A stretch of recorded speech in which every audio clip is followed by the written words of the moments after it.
राधे राधे। राधे राधे महाराज जी।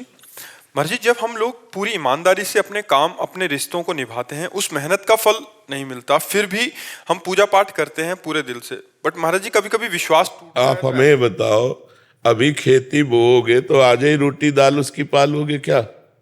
किसका प्रश्न है? अभी खेती बोओगे, गेहूं बोओगे तो आज ही रोटी बना लोगे क्या उसकी? कितनी पूजा पाठ करते हो, कितना जप करते हो, कितना ध्यान करते हो, लेकिन पीछे जन्मों के जो किए हुए पाप कर्म है, उनका जो बनकर प्रारब्ध है, उसको कौन भोगेगा? पीछे की फसल अभी खाओ और अभी की फसल आगे मिलेगी। संत महात्माओं की तुलना में तुम कितना भजन करते हो? तुम्हारे पास तो और भी कर्तव्य कर्म है, और भी व्यवहार है। हमारे पास तो एक ही कर्तव्य कर्म है, केवल भजन। तो हमें भोगना पड़ रहा है, तो तुम्हें भोगना नहीं पड़ेगा। अगरबत्ती धूप बत्ती लगाती हो, इससे तुम्हें भगवान में अश्रद्धा हो जाती है, तो भगवान को नौकर समझा है क्या? फिर अश्रद्धा क्यों, अश्रद्धा शब्द क्यों? अश्रद्धा नहीं है, पर मेरा प्रश्न ये है कि जो आने वाली युवा पीढ़ी है, जो बच्चे हैं, जो देखते हैं, तो उनका विश्वास। हाँ, आने वाली युवा पीढ़ी गर्लफ्रेंड बनावे, बॉयफ्रेंड बनावे, जहर जैसे व्यसन करे, गंदे आचरण करे, भगवान पर श्रद्धा करे, तो नरक जाओ, दुर्गति भोगो।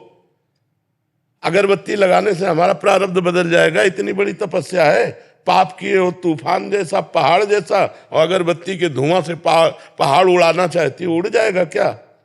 पाप करते समय सोचते हैं भ्रूण हत्या, गर्भ हत्या, बलात्कार, चोरी चोरी, नाना प्रकार के पाप करोगे, जब वो फलीभूत होंगे तब श्रद्धा करो भगवान पे, अश्रद्धा करो, भोगना पड़ेगा तुम्हें। अगरबत्ती लगाओ चाहे धूप बत्ती लगाओ, अवश्य में भोक्तव्यम कृतम कर्म शुभाशुभम। समझ में आ रहा है ना? यह इतना भजन करो कि अपने प्रारब्ध को विध्वंस कर दो, तब देखो। अरे 2-4 माला घुमा लिए, अगरबत्ती लगा, धूप बत्ती है, भगवान को धूप बत्ती चाहिए, भगवान को अगरबत्ती चाहिए, तुम्हारे अच्छे आचरण होने चाहिए। वर्तमान में अच्छे आचरण नहीं है। ईमानदारी से बोलो, जितने लोग बैठे हो, इस जन्म में अगर तुमको न्यायाधीश तुम्हारे कर्मों का आचरण का बना दिया जाए, तो तुम कितना अपने को दंड दे सकते हो? खुद न्यायाधीश बन के देखो तुमने कितनी गलतियां की है और क्या दंड तुम्हें मिला? कुछ नहीं। भगवान की कृपालुता की तरफ देखते हो? नहीं देखते हो। अनंत जन्मों से मनमानी आचरण करते लोग चले आ रहे। अब जो उनका फल आता है, अब इस जन्म में 2-4 अगरबत्ती लगा दी और हमें भगवान पर श्रद्धा हो रही। नौजवानों रास्ता इसी बात का ना, डिप्रेशन में गए, कर ली, ये कर लिया, वो कर लिया, यही परिणाम है। अश्रद्धा का परिणाम यही है। तुम अपने आचरणों को ना देखो, भगवान को देखो। तुम चाहो कि हमें खूब पाप कर्म करें और इसके बाद जो है हमें भगवान आकर गले लगा लें, ऐसा होगा क्या? महाराज जी, ये प्रश्न इन्हीं का नहीं है। ये क्या आजकल क्या हो गया महाराज जी, अनुष्ठान नाम जप और कोई भी साधना नहीं है। बट जैसे मंदिर गए, मेरा पास हो जाओ हे प्रभु, हम पास हो जाऊं, पास नहीं हुए तो भगवान ने पास नहीं किया। पढ़ाई मत करो भगवान पास कर दे। मैंने मांगा कि मेरा बच्चा ठीक हो जाए, ठीक नहीं हुआ तो अश्रद्धा हो गई भगवान से। क्या फर्क पड़ता है? आकाश के ऊपर थूको, कोई फर्क पड़ता है क्या? तुम्हारे मुंह पे चिट्ठियां पड़ेगी आके, भगवान आकाश के समान महान है। उनको क्या फर्क पड़ता? उन्होंने देखो, उन्होंने आपको खेती दे दी, आपको बीज दे दिया, अब आप जो बोओगे वो आपको काटना होगा। आपने पसंद किया बम्बूल, तो बम्बूल जगेगा उसमें बोया जो आपने। दाक्षुआरा बोओगे तो दाक्षुआरा बोते हो, बम्बूल चाहते हो, दाक्षुआरा ये कैसे मिलेगा? विचार करके देखो। करते हो गंदे आचरण, चाहते हो उत्तम फल। हर कार्य की सफलता उत्तम आचरण से होती है, ध्यान रखना। अगर आपका पूर्व प्रारब्ध बिगड़ा हुआ है, इस समय उत्तम आचरण करने पर भी आपकी हार होगी, क्योंकि वो पूर्व का पाप आपको परास्त करेगा। अगर पूर्व का पुण्य साथ दे रहा है, तो इस समय गंदा आचरण करने पर भी आपकी विजय होगी, क्योंकि गंदा आचरण वर्तमान में दंड नहीं देगा, ये आगे चलकर आपको दंड देगा। अच्छा आचरण आपको वर्तमान में सुख नहीं देगा, ये आगे चलकर सुख देगा। वर्तमान में आपका प्रारब्ध आपको दुख सुख देगा।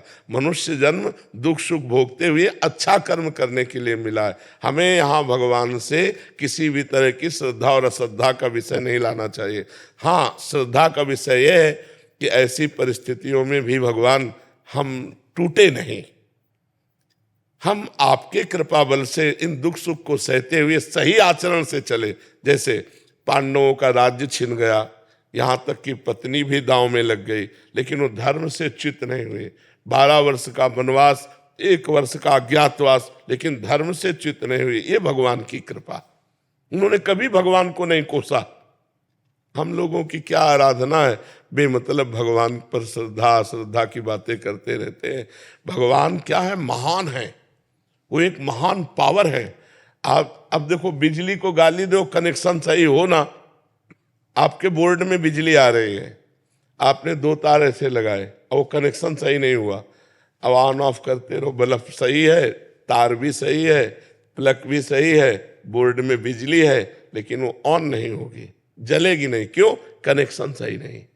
वो पावर है, परमात्मा पावर है, उससे सही कनेक्शन करो, सही आचरणों के द्वारा, पवित्र भोजन, पवित्र आचरण, पवित्र विचार, पवित्र नाम जप करते हुए, तो देखो आपके अंदर पावर आ जाएगा। बड़े से बड़े दुख को मुस्कुरा कर सहोगे और जय बोलोगे, अश्रद्धा नहीं होगी, जय बोलोगे। देखो ठाकुर हरिदास जी चैतन्य महाप्रभु के परिकर में हरे कृष्ण 3 लाख नाम जप करते हैं।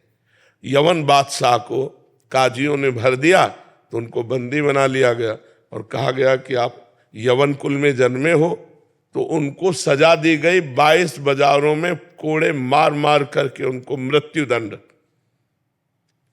कोड़ा जब लगता तो कहते हरि बोल, जय हो प्रभु आपकी। यह भक्ति, यह भक्ति, हरे कृष्ण बोल रहे हैं, भगवान का नाम जब, ये कोई अपराध है? और दंड उसका क्या है? 22 बाजारों में मार कोड़े मृत्यु दंड। लेकिन हरि बोल, जब जल्लाद कहते हरि बोल कहता है तो मुस्कुरा देते, तूने भी हरि बोल कहा ना, तेरा भी कल्याण हो जाएगा। जो वास्तविक भगवान के पावर से जुड़ गए हैं, देखो ये है पावर। प्रहलाद जी को आग में रखा जा रहा है, जय श्री हरि। यहाँ हमारी क्या है, हमारी छोटी सी बात नहीं बनी, हमारे कर्म के अनुसार तो हम भगवान पर श्रद्धा कर ले। ये नौजवानों की आज जो बुद्धि बिगड़ रही ना, ये अश्रद्धा के कारण ही तो बिगड़ रही।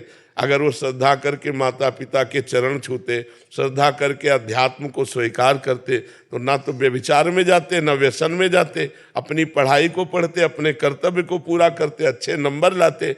भाई अपने चैप्टर में बुद्धि तभी लगेगी जब हमारी बुद्धि शुद्ध होगी, एकाग्र होगी। अब व्यभिचारी की बुद्धि शुद्ध होगी क्या? अपवित्र बुद्धि। व्यभिचारी की बुद्धि एकाग्र होगी क्या? नहीं, चंचल बुद्धि।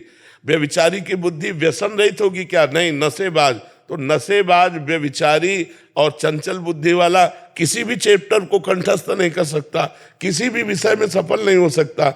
ये लोग कैसी बातें करते हैं, भगवान पर श्रद्धा नहीं, ऐसे नहीं चला जाता। ब्रह्मचर्य से रहो, पवित्र आचरण करो, पवित्र भोजन करो, एकाग्रता पूर्वक पढ़ाई पढ़ो, हर विषय में पास हो जाओगे, हर विषय में पास हो जाओगे। तुम्हारे ग्रंथ तो इतने, हमारे ग्रंथ तो इतने मोटे मोटे हैं, और सूक्ष्म विषय है, तुम्हारा तो स्थूल विषय है। यही राष्ट्र का विषय होगा, विश्व का विषय होगा, हमारा विश्वात्मा का विषय है, विश्व से अलग विषय है। ये विश्व में जो दिखाई दे रहा उससे अलग विषय है, हमारा सूक्ष्म विषय है, उसको पढ़ना है। अब ब्रह्मचर्य नहीं रहोगे तो बुद्धि शुद्ध नहीं रहेगी, आहार गलत करोगे बुद्धि से। अब आजकल के नए नए बच्चे वो क्या कहते हैं, वो जो सेवई जैसा होता है, हाँ लूडन, ये हार रह गए हैं, नहीं रह गए। 1 किलो मठा और 4 रोटी और उसमें हरी धनिया का नमक मिला खाओ, दंड बैठक मारे तो समझ में आवे नहीं। अब इतनी सी चाय पी लिए और ये चाउमीन खा करके गुजारा कर रहे और अपने को स्वस्थ रखना चाहते हो।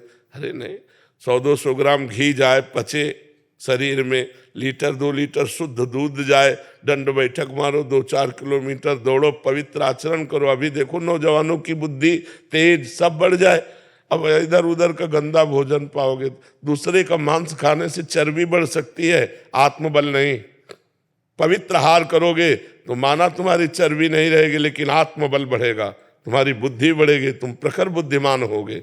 इसलिए दोष भगवान को न दो, अपने को सुधारना है, उनसे कृपा मनाओ कि हमारी बुद्धि शुद्ध हो जाए और आप में कभी अश्रद्धा न हो। कितने करुणा में भगवान है, क्या बिगाड़ा है आपको? आप विचार करके देखो, आपका शरीर भगवान ने आपको दिया, बुद्धि भगवान ने दी, सब कुछ भगवान ने दिया, आपसे लिया क्या? फिर अश्रद्धा किस बात की? तुम्हारी क्या है? एक रोम भी तो तुमने नहीं बनाया, मेरे भगवान ने बनाकर तुमको इतना सुंदर शरीर दिया, फिर तुम भगवान से अश्रद्धा क्यों कर रहे हो?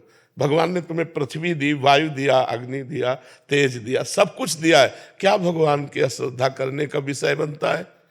आप अपने आचरण शुद्ध ना करो, सब कुछ भगवान का दिया आपके पास है। भगवान ने कभी कहा कि ये मेरा है? और आप 100 रुपया भगवान को दोगे तो 1000 जगह कहोगे कि बिहारी जी में जाकर मैं चढ़ाया था और बिहारी जी ने हमारी बात नहीं सुनी। तुम सुनते हो भगवान की बात? सब कुछ दिया भगवान ने। गीता जी में भगवान कहते, भागवत जी में कहते, तुम एक भगवान की बात न मानो तो तुम्हारी भगवान कैसे बात मान लेंगे? अभी भगवान की बात मानो, तुम्हारी बात भगवान मान लेंगे। बड़े बुरे से बुरे कर्म का भी तुम्हें दंड नहीं मिलेगा। अहम त्वाम सर्व पापेभ्यो मोक्षयिष्यामि मा शुचा। तो बहुत समझना पड़ेगा, अध्यात्म को समझना पड़ेगा।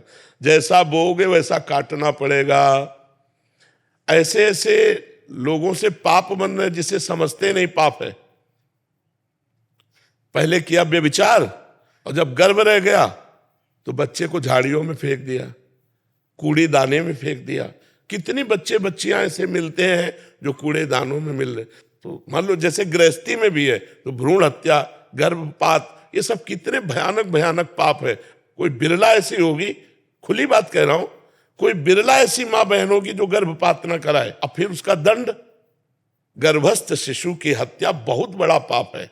इसको कौन मान रहा है? गृहस्थ कौन मान रहा है? तो फिर दंड जब मिलेगा तब। अब बोले भगवान पे अश्रद्धा होगी तो करो अश्रद्धा, उनको क्या फर्क पड़ता है? अवश्य में भोक्तव्यम कृतम कर्म शुभाशुभम। नहीं, बचपन से लेकर के अभी तक बताओ, धर्म विरुद्ध आचरण किए कि नहीं किए, गर्भ हत्या की कि नहीं की, चाहे पुरुष हो चाहे स्त्री, धर्म विरुद्ध आचरण सब करते हैं, तो उनका फल नहीं भोगना पड़ेगा? बाद में कहो कि हम मंदिर में जाके कह दें कि भगवान मेरी बात सुन लो। कैसे सुन लेंगे? तुमने भगवान की बात सुनी?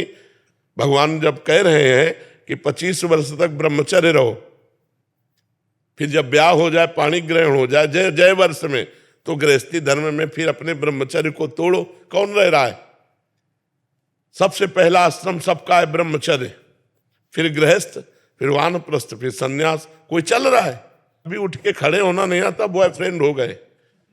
हाँ, उठ के खड़े होना नहीं आता, बॉयफ्रेंड हो गए, गर्लफ्रेंड हो गए। अब ये बच्चे बर्बाद हो जाएंगे कि नहीं हो जाएंगे? जिनका उद्देश्य ही अभी पक्का नहीं बन पाया, पढ़ाई लिखाई में जहां माइंड लगना चाहिए वहां गंदी बातों में माइंड लग गया। अब कैसे? अब इसके बाद कहो हे भगवान, हे दुर्गा देवी, हे भैरव बाबा। तो फिर अब इसमें कोई सुनने वाला नहीं। तुमने सुना नहीं तो फिर वो तुम्हारी नहीं सुनेंगे। 1 किलो लड्डू भी चढ़ाएंगे, वो भी गए। तो अनंत ब्रह्मांडों को भगवान भोजन दे रहे, पशु पक्षी सबको भगवान दे रहे।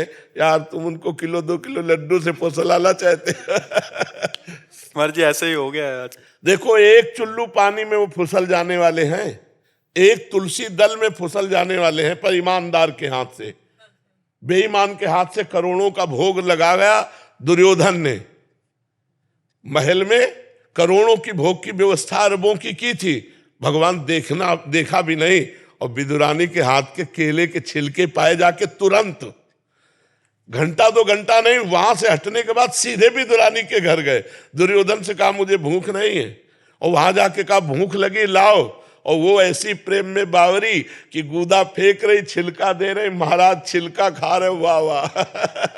देखो, ये अखिल कोटि ब्रह्मांडों का मालिक है, अरबों का भोग व्यवस्था किए दुर्योधन, भगवान ने देखा भी नहीं। और विदुरानी के हाथ के छिलके पा रहे हैं। कैसे? वो तो चुल्लू भर जल में रीझ जाने, पत्रम पुष्पम फलम तोयम ये में भक्ता प्रेक्षति। भगवान को यार वैभव चाहिए, सारा वैभव तो उन्हीं का है। सोने की खान, चांदी की खान, सब पृथ्वी में उन्हीं का है। उनको 100-200 ग्राम सोना या 100-200 ग्राम लड्डू पेड़ा इससे रिझाया जा सकता है क्या? वो हमारे पिता, हमारे स्वामी, हमारे मालिक हैं, उनको हम क्या रिझा सकते हैं? हम तो अधिकार पूर्वक कह सकते हैं कि आपको ये काम बनाना होगा। कब? जब हम उनकी आज्ञा पे चलेंगे। जैसे अपने आप पापा की 10 बात मानते हो तो एक बात तो मनवा ही सकते हो आप। पापा की एक को न मानो, 10 अपनी मनवाना चाहो तो थप्पड़ी आ जाओगे। नहीं तो भगवान की हम बात एक नहीं मान रहे, और भगवान से हम अपनी सब बात मनवाना चाहते हैं। यार इतने कमजोर भगवान नहीं है। फिर नहीं, फिर माया आपको पीट देगी।